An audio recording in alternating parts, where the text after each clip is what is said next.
Meu entrevistado Silvio Henrique Barbosa, advogado, jornalista, professor. Ele que é jornalista formado pela Casper Libero, advogado formado pela PUC, professor universitário, seja na Casper, seja na ISPM, e doutor em comunicação pela USP. Muito boa noite, Silvio, seja muito bem-vindo. Boa noite, Narciso. Quando a gente fala deste tema, eu acho que assim, tem assumido cada vez mais uma importância esse tema, porque a gente tem visto, inclusive pelas redes sociais e também pelos veículos de comunicação, que cada vez mais a questão de direito de imagem, isso pode, não pode, posso usar o nome, posso usar um texto ou falar sobre a vida do outro. Essa temática, ela tem tomado mais corpo porque a imprensa passou a valorizar mais, é isso? E também é verdade, a imprensa ela bate muito nessa tecla, né? O que afinal hoje é o direito autoral. Mas a gente tem que pensar que tudo hoje está na internet. Então a gente discute, e agora, essa nova mídia, por ser nova, ela está abrangida pela legislação que já existe? Quer dizer, o que estava protegido para as demais mídias, para o formato livro, para a televisão, também está protegido aí para a internet? Essa é a grande questão que se levanta hoje em dia. E que não está resolvida, é isso? Algumas questões não estão resolvidas, outras estão sim, porque a lei diz o seguinte, a lei do direito autoral, nós temos uma lei de direito autoral que é bastante abrangente e ela diz que tudo o que é criado está protegido, pertence ao autor, aquele que o criou, independente da mídia que venha a ser criada, independente da forma como seja exibida. Então as pessoas acham que porque está na internet é livre, qualquer um pode utilizar, copiar aquela imagem, copiar aquela música, copiar aquele texto, e não é verdade, porque a lei estabelece que independente da mídia, aquilo tem um criador e, portanto, um autor a quem você deve pedir autorização antes de utilizar. Durante muitos anos eu fui professor e uma das coisas que me chamava a atenção, a tal história de trabalhos, por exemplo, com copiar-colar. Aquilo que o aluno vai lá, suga na internet e coloca em algumas folhas e entrega ao professor. Tem algum problema nisso do copiar-colar, sem indicar a fonte, indicando a fonte está tudo certo? É uma coisa particular? Sabe que os professores, claro, estou incluído nisso, nós encontramos assim fraudes que são até vergonhosas. O aluno dá um Ctrl+C, Ctrl+V de um texto que ele sequer leu. E quando o professor vai fazer uma revisão daquilo, percebe que está na grafia de português, no português de Portugal. Então, em vez do texto estar dizendo assim, eles estão escrevendo há 15 anos, o texto diz, eles estão a escrever há 15 anos. Francamente, a gente sabe que o aluno não escreveu aquilo. É claramente um plágio de uma obra publicada lá em Portugal e que está na internet. Você falou de direito autoral, mas tem também direito de imagem. É a mesma coisa, direito de imagem, direito autoral? Tem alguma diferença? Há uma diferença sim. O direito à imagem envolve um objeto, que é a sua própria imagem.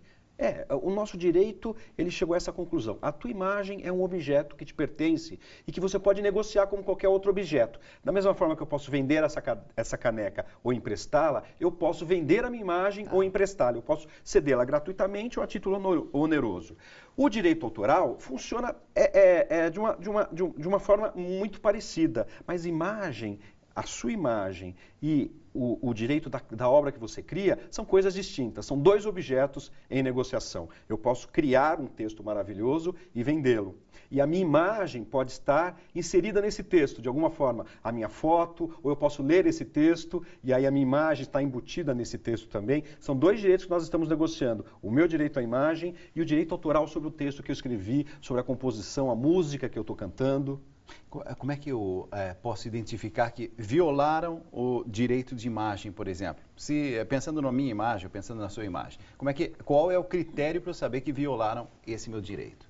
Alguém está lucrando com a tua imagem sem sua autorização? Isso claramente demonstra que estão violando a tua imagem. Ou alguém está só dando uma informação a seu respeito. Dalcides entrevista Silvio Henrique Barbosa. É apenas uma informação. Ninguém está lucrando com isso. Não é uma violação à imagem. Mas é tênue. Você pode ficar incomodado com a mídia em que isso está sendo dito. De repente você não quer aparecer naquela mídia específica. É um jornal sensacionalista, da pior espécie, e você vê a sua foto lá estampada. Apesar de ser uma informação, está apenas dizendo que você me entrevistou, você não quer o seu nome associado. Pode ser considerado. Eu recorro a quem? Você pode recorrer à justiça. Em primeiro lugar, você pode recorrer ao jornal e dizer, não autorizo que vocês publiquem a minha foto, porque vocês maculam a minha imagem me associando ao seu nome. Vocês são imprensa sensacionalista da pior espécie. Não quero que o meu nome seja associado a vocês. Se eles não tomarem qualquer medida para proteger a sua imagem, nesse caso, que pertence a você, você pode recorrer à justiça e dizer isso, exatamente isso. A tua imagem te pertence. Você tem o direito de tê-la onde você quer, não é? As pessoas precisam pedir autorização para utilizá-la. Direito autoral no Brasil. Qual que é o grande desafio? Então, qual está sendo esse processo histórico? As pessoas estão sabendo mais dos seus direitos, os autores estão mais seguros em relação a isso? Está havendo essa consciência maior, é isso? Tá sim. Graças à fiscalização, por exemplo, você não encontra mais, hoje quando você vai nessas empresas de reprografia, de xerox, ao lado das faculdades, você chega com um livro e fala, olha, quero tirar aqui 50 xeroca para mim 50 páginas. O dono vai falar, não posso, olha, a lei proíbe. Por quê? Porque a fiscalização caiu em cima, multas pesadas, pesadíssimas, e hoje é praticamente impossível você conseguir xerocar um livro inteiro. Não, você quer esse livro? Vai ter que procurar nos sites, comprar num sebo, numa livraria, mas essa cópia ilegal de uma obra, ela não acontece mais. Mas porque existe uma fiscalização que funcionou lá atrás. Não sei se hoje em dia ela ainda é realizada, mas sempre que você entra numa lojinha de xerox, você vê lá, não copiamos livros. Ficaram com medo. Tá. Então, a fiscalização tem que ser efetiva para conscientizar também as pessoas de que elas devem respeitar um bem alheio, né? E tem que tocar o bolso de alguma forma, porque senão a gente não tem as transformações que...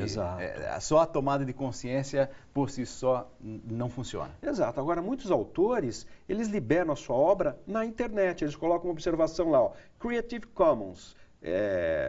Que significa o seguinte, é uma criação aberta a todos vocês. Vocês podem baixar, vocês podem copiar. Muitos artistas também fazem isso. Músicos lançam a sua obra agora na internet. Para quê? Para serem conhecidos, né? Eles querem que muita gente curta, ouça, espalhe para os amigos. É uma forma de fazer propaganda também de graça, né? Através da internet. Eu sou apaixonado, por exemplo, por Fernando Pessoa, o poeta Fernando Pessoa, português. Eu posso me utilizar de um texto de Fernando Pessoa ou não? Tenho esse direito? Eu acredito que sim, pelo fato do Fernando Pessoa já ter morrido há um tempo suficiente, que a obra dele hoje em dia já deve ser considerada obra de domínio público. Tá. Existe não pertence mais aos herdeiros. Certo tempo que você já tem essa liberdade. Existe. Varia eu não diria de país para país, mas varia de conglomerado de países para conglomerado de países. Por exemplo, a União Europeia definiu em 50 anos o tempo de proteção do direito autoral de uma obra. O Brasil protege por 70 anos, após a morte do autor.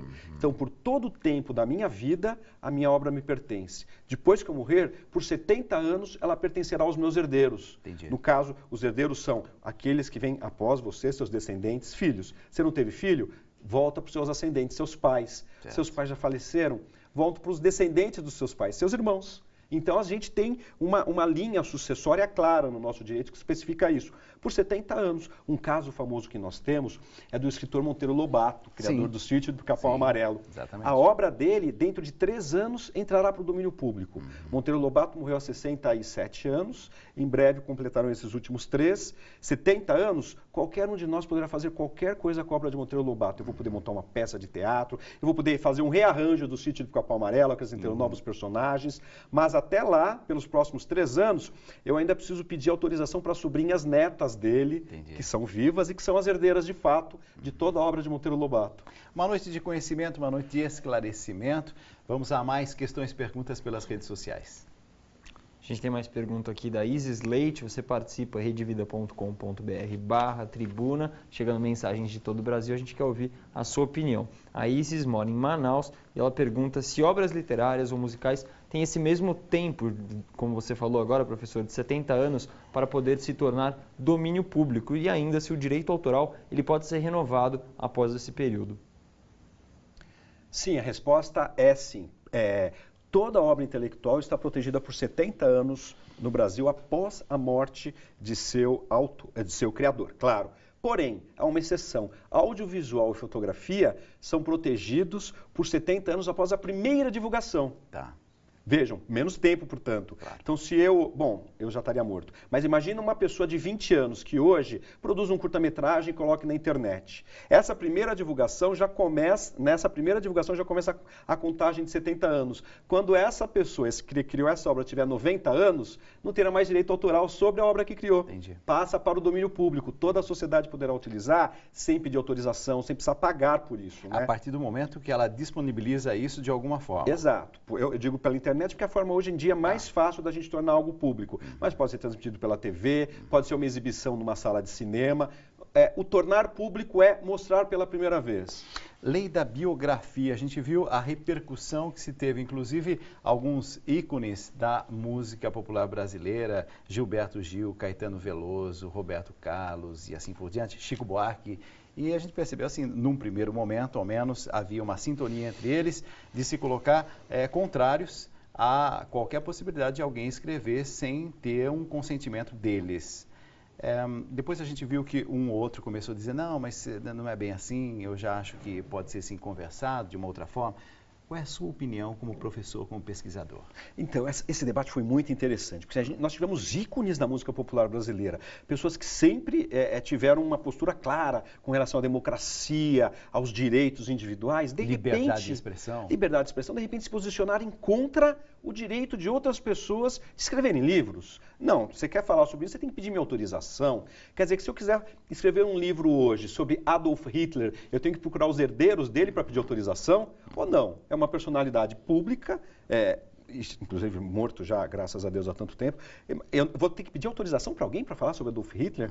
Para falar sobre o Caetano Veloso, a importância dele na música popular brasileira, eu tenho que ligar para ele e perguntar, Caetano, posso falar que isso é importante para a música popular brasileira? Está errado isso. Nós devemos sim escrever e falar. Se por um acaso, dentro desse livro que eu escrevi, houver uma ofensa grave à honra, à imagem de Caetano, ele que me processe para que eu possa indenizá-lo, não é isso? Ou possa pedir desculpas, ou possa escrever uma nova obra me retificando, né, dizendo, não, eu errei, foi falha minha, perdão, mas que deva ser posterior isso e não ou tenho que anterior, pagar tanto para me reconciliar. Uma indenização, é claro, se houve realmente essa informação falsa ou prejudicial à imagem dele. Mas, veja, eles próprios se retraíram depois e disseram, não, nós não queremos implantar a censura, o que nós queremos é controlar os nossos direitos autorais, em outras palavras, eles queriam receber pelo direito de serem biografados. Quer dizer, eu posso vender a minha imagem, é verdade, mas outras pessoas não têm o direito de falar sobre mim.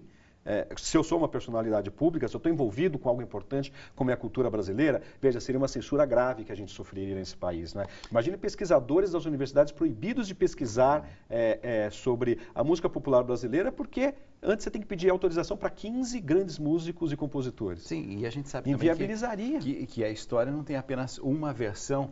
Então, essa liberdade, inclusive, facilita você mostrar diversos ângulos diferentes, mesmo quando não agrada a pessoa diretamente envolvida. É verdade. Quando a gente fala, por exemplo, sobre compra de direitos autorais, qualquer pessoa pode comprar direitos autorais de uma peça de teatro, ou então de um determinado livro. Qualquer pessoa pode se colocar ali diante do outro e dizer assim, eu gostaria de comprar essa obra. Sim, Tem algum limitador? Não, não há limitador. A nossa lei ela é bastante democrática nesse ponto. Ela diz, pertence a você e você pode fazer com ele o que bem entender. Você pode emprestar de graça, portanto, você pode vender. Qual é o limite dessa venda? É a lei da oferta e da procura. Se você quiser hoje utilizar música do Tom Jobim, que já faleceu, mas que tem herdeiros, você tem que negociar com a família. No caso, o advogado que representa a família. Quanto que a família vai cobrar?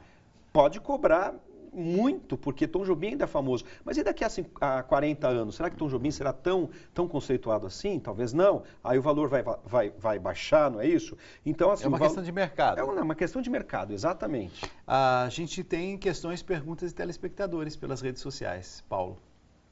Tem pergunta sim da Alcides, é o Fernando Gabriel, que mora em Alfenas, Minas Gerais, que faz essa. Ele pergunta, professor, a legislação brasileira hoje, ela é bastante clara, já tem normas muito específicas quanto a direitos autorais na internet?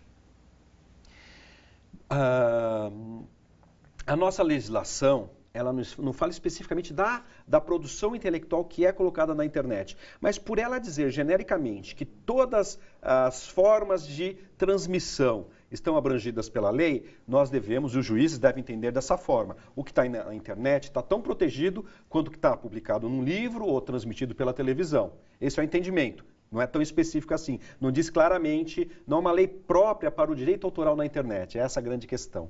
O que a internet permite, e outras mídias não permitem, é essa questão do Creative Commons. É você dizer, vejam, todos vocês podem utilizar isso como querem. Num livro impresso você não tem como especificar lá, olha, podem fazer cópias como quiserem, podem xerocar todas as páginas. Isso não funciona para o livro impresso. Na internet funciona. Se você colocar lá o CC de Creative Commons, todo mundo que consultar ali sabe, opa, posso utilizar isso, o professor deixou aberto, eu posso copiar, posso utilizar como bem entender. Eu vejo, por exemplo, que alguns canais de televisão, eles pegam imagens de outras emissoras para comentar sobre determinadas cenas, ou então sobre a vida particular do ator X ou Y.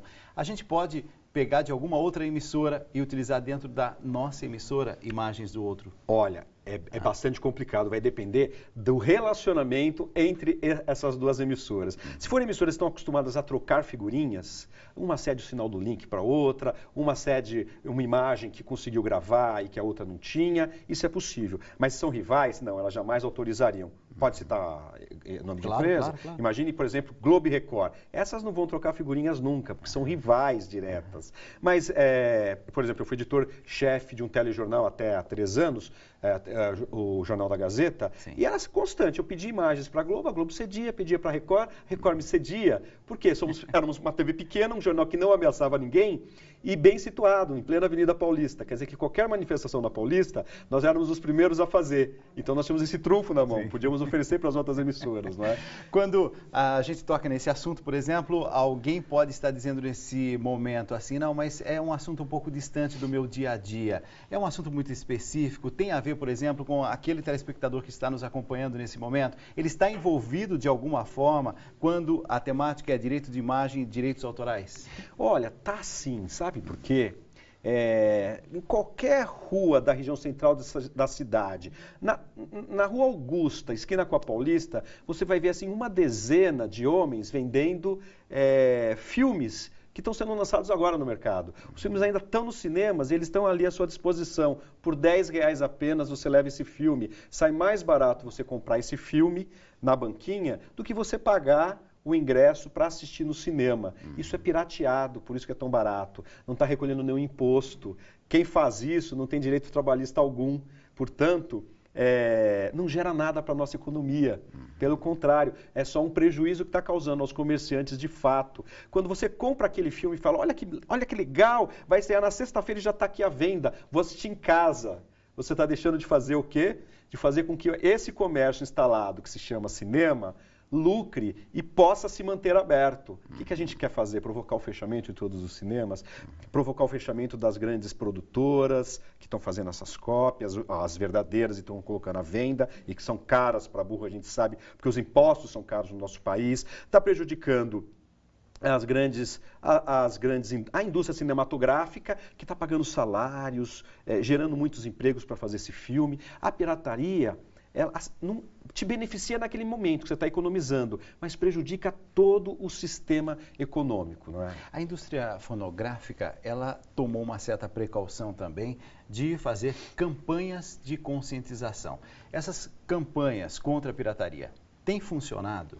Eu acho que não. As pessoas mais simples, elas não entendem que aquilo é ilegal. Elas veem a banquinha instalada ali, veem o preço, gostou, comprou. Elas não sabem que aquilo é um produto pirata, é incrível. A classe média sabe. Eu lembro até de uma pesquisa que saiu há 2 anos, que dizia que a classe média é quem mais compra produtos piratas. Mas sabe por quê? Porque as pessoas da classe média, quando perguntadas, você já comprou produtos piratas? A pessoa tem a noção do que é pirata e fala, já comprei. Aí a pessoa muito simples, você já comprou produtos piratas? Não, nunca comprei. Porque ela não sabe que o camelô vende produtos piratas. Ela não tem essa noção. Para você ter uma ideia de como é difícil a gente conscientizar as pessoas do que é bom e está gerando lucro para a nossa sociedade toda, e o que é ruim e está beneficiando a poucas pessoas. Não, e beneficiando por pouco, né? Esse coitado que está vendendo a R$10, provavelmente ele trabalha por um distribuidor que vai pagar ele a quanto? R$1, R$2 por cada DVD que ele está vendendo? É muito pouco, né? Eu quero agradecer a entrevista e, ao mesmo tempo, os esclarecimentos nessa noite de sexta-feira. Silvio Henrique Barbosa, advogado, jornalista, professor, obrigado por ter vindo, obrigado por ter trazido conhecimento e informação. Muito obrigado pelo convite.